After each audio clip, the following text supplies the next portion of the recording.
So we are back for Weekend Wellbeing on the Weekend Wind Down Show. My name's Nathan Thomas, and I'm joined today by Karen Ferguson from the Maven Club. Hello, Karen. It's good to see you again. Hi Nathan, how are you? I'm not too bad, thank you. How are you? Yeah, I'm good, thank you.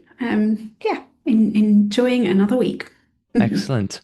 It's really good to see you again. And last week we had a rather, controversial topic of the mobile phones, which is really interesting because obviously mobile phones are so crucial, it seems, in today's society. But we also need to be aware of the dangers. Like anything, there's all sorts of things. Like social media has not inherently evil, but like anything, it should be used in moderation, I suppose. Yeah, and I kind of always have this, I guess, guidance myself that if I'm going to suggest anything to anyone else, then I want to be able to live that out myself. So I've been a little bit more aware myself this week as well around my phone usage and my presence in conversations and making sure that, yeah, taking that time out to just leave a phone behind and it not be part of that experience, be that a walk or whatever it might be. So, yeah, been practicing what I preach. Yeah, it is important, isn't it? And I'm trying to do the same, really. I think at the moment I'm doing pretty well in terms of just not going to it too much. I think the key is sort of just making sure that you only go to it when you actually need it for something. Like that you need to Yeah. message someone, or there's something going on, you want to find out a bit more. Then just again, it's making sure that you're using the tool and not letting the tool use you. So it's a good warning for all of us. So what have we got for this week then, on terms of something we can focus on for our mental well-being? Yeah, well, this week I wanted us to think about the power of the word no. It's not always something that we're very good at, and I'm not sure about what your experience is, but I think often, particularly like for Christians in churches, saying no can be a word that people really struggle with sometimes. It can be quite a tricky thing to feel like you're not letting people down if you say no, if you're asked to do something, help with something, be at something. Um, and so I just want us to consider, how are you at being able to say no?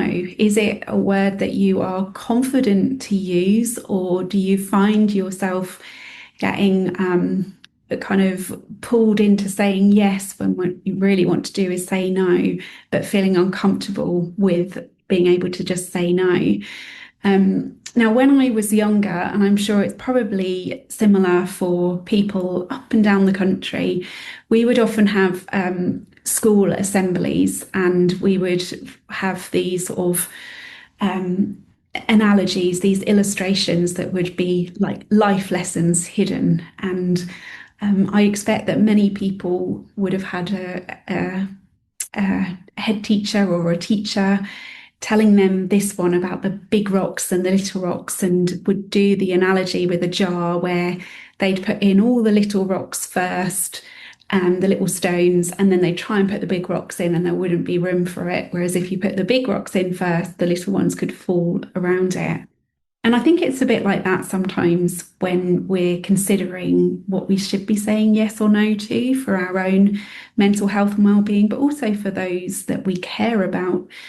It can be really simple and easy to say yes to lots of little rocks. And then what happens is you haven't got time for those big rocks, those important things, the things that really matter to you. So sometimes the ability to say no is actually the kindest thing we can do, because then we're prioritizing the things that really do matter to us. So if we were to stop and reflect and think, well, what are the big rocks in my life? Then for most people, there might be things, like might be family members, for example. There'll be all sorts of things that really matter to them. And if we know that we are making space for those to come first and those to be prioritized, then it makes it easier for us to think about what we do or don't say yes or no to. If we're thinking about prioritizing the things that really matter to us and putting those as our big yes first. And that can sometimes help with this sense of it's almost like a guilt that can we can carry around if we attempt to say no to something that is seemingly a good thing to do or a kind thing to do, but we can really struggle sometimes with actually being able to say no. So again, it helps sometimes with our perspective. If you think back to that, I don't know whether you had an assembly similar, but it's one of those sort of analogies that's been used over the ages of that sense of prioritizing, putting those big things in first and letting the little things fit in around it rather than the other way around. And I think that that analogy can really release you then to think about when to say no to things, and not to feel that sense that you're letting people down or to feel guilty, but actually to think that you're choosing those things and those people that really matter to you. You're putting them in first, and you're letting them take priority, which is good for them. It's good for relationship dynamics, but it's also good for your well-being, because when we're trying to do too much or be too many things or juggle too many things, it ultimately will impact our health and our well-being. So this is a really good thing for us to be thinking about, prioritizing those big rocks and learning when it's okay for us to say no and then practicing it. Now I'm really aware that sometimes, and I by default I'm a people pleaser, so I'm much more likely to be someone that says yes than someone that says no. So it's not something that would naturally come easy to me to just say no. My natural response would probably be to yes and to try and squeeze everything in.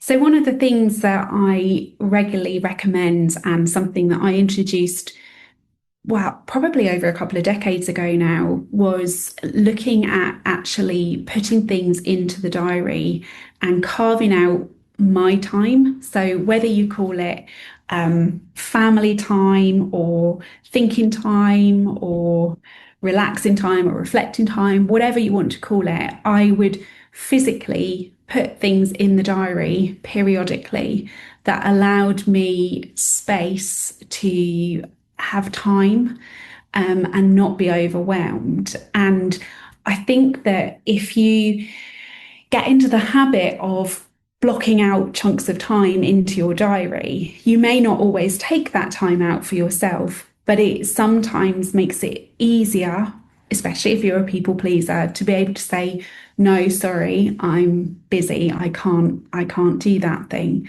And it was one of those stepping stones that for me, that helped me to learn to start to say no to good things, that I just needed to make sure that I was prioritizing, probably at that stage, my family, my children, and making sure that I wasn't taking on the whole world and then forgetting to actually be present for them. So it's just one of those little tricks that we can teach ourselves, that we're actually prioritizing having time for ourselves, having time for our families. And that allows us more easily to be able to learn how to say no. So the focus really is to think about what could you put in your diary that actually prioritizes having some time out, that just gives some space. But also, what are the big rocks in your life? And then maybe what are some of the other things that are smaller things? And if you actually spend some time reflecting on that, it might make it easier for you to not feel guilty about the idea of saying no to something, when what you're really doing is saying yes to your priorities, yes to your big rocks, by saying no to some of those other things. It doesn't mean you have to say no to everything, but it just helps to shift our thinking so that we come away from this feeling of guilt or whatever other unhelpful feelings are associated with the idea of saying no. And it starts to equip us and facilitate us in being able to prioritize what matters to us and introduce this word no when it's going to be healthy, a healthy choice for us and a healthy choice for our families. Very true. Saying no can be so hard though sometimes. I mean, I know I've fallen foul of the same problem where somebody asks, "Oh, can you do this?" And of course, thinking that obviously I want to, look like I'm able to achieve it, and I don't want to have to, I don't want to make them have to do more work or make it hard for them. So of course, I say yes. But Mhm. I often pile far too much onto my to-do list and end up regretting it. Yeah. And I guess that's the point here, isn't it? Is that it's not going to do anyone any good if you commit to things that you actually can't commit to. It's just not practical. And there's no need to feel guilty either, because after all, it's important to have the right priorities, which is the whole point of that object lesson. I've seen it a few times, and it's a really powerful image of Yeah. how things should work in our lives. Yeah, and I think also, seeing those things as children, those visual things tend to stick with you, and that Mm. message stayed. And yeah, it's a powerful visual just to help us think about things slightly differently. And I think that's often really what is needed is that it is again, it's that change of perspective, it's that change of how we are viewing things so that we are viewing things in a way that is healthy for us and those that we care about.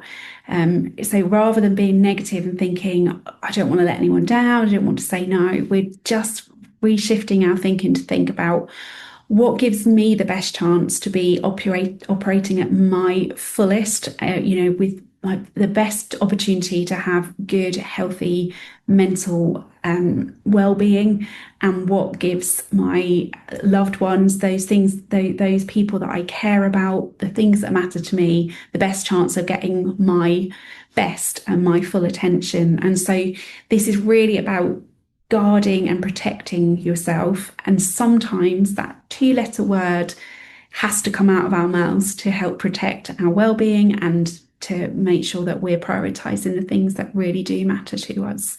It's not easy, but it's a step that we can take into starting to introduce that word if it's something that we struggle to use. Yeah, yeah, very true. I mean, having that sort of structure in place is really good. You talked about the idea of my time, and that's really beneficial because you, I suppose, if you don't have that in place, then it's entirely possible you could continue to work through a time when you probably needed a break or you Mhm. needed some time to do something else. Mhm. And so by actually scheduling it in is really, really good. And I kind of do that for my day each day, but I don't stick to it quite as well as I could Mhm. because I often think, well, I've got things to do. I'll skip it for today. But then Yeah. before you know it, you've skipped it for the entire week and you're exhausted and you're thinking, oh boy. So yeah, it's Yeah. good to just use that word when necessary. And yeah, it's hard. It's hard though because and it shows a good heart. But doing too little is in a way just as bad as doing too much because either way we're letting people down. We're going to let people down in some way. Yeah, and for me, the whole my time thing first came in when I had very young children, and I realized that if I didn't look after myself, then potentially they're just going to get the worst version of me all the time. And so just being able to have a little bit of time, just whether that's reading a book or it didn't have to cost anything and it didn't have to be hugely extensive hours or anything, but just a little bit of time to look after me was actually looking after them. And the other thing that we did as well was we made sure that we always booked in one-to-one time. So I've got three daughters. So I would, at the start of every new year, I would book into the diary throughout the year one-to-one times to have just with each of them as individuals so that they always got some time to be just with their mum, not be a part of, the whole posse, but just that one-to-one time. And I did that because I found that if you didn't do it, the year just went and you lost the opportunity. Whereas when I put it into the diary, it prioritized it and it meant that it happened in the same way as, putting a dentist appointment in your diary, you go to the dentist. So these are just little techniques that can sometimes help us to really guard those precious times and be intentional about sticking to those and making it easier for us to say no to other things because those things then are a priority set in our diary. Exactly, yeah. Which is really good advice. Thank you so much, Karen. Really good thought for us, each and every one of us. And I think a good focus over the weekend. How can we sort of, I guess, prioritize certain things in a way that we can actually afford to say no, and we know, and we can say no without feeling guilty and all the rest of it. So, yeah, that's Yeah. really good. Thank you so much. Good to see you again. And you, Nathan. Thank you. Rated 5 stars by Sorted Magazine's film critic, Pure 247 takes you behind the scenes of the birth of a global Christian radio station. Andy B will have you laughing and crying as you discover what it takes to create ministry that matters in this inspiring tale of perseverance, honesty, and vulnerability. Buckle up and get ready for a story that's uplifting as it is entertaining. Behind the microphone, they face bankruptcy, eviction, and 2 life-changing surgeries. Can they make it? Will they make it? Get your copy of this life-changing book today. Pure 247 is available now on Amazon. Andy B is best described as a man after God's own heart, who insists that God's vision and resourcing trump all handicaps.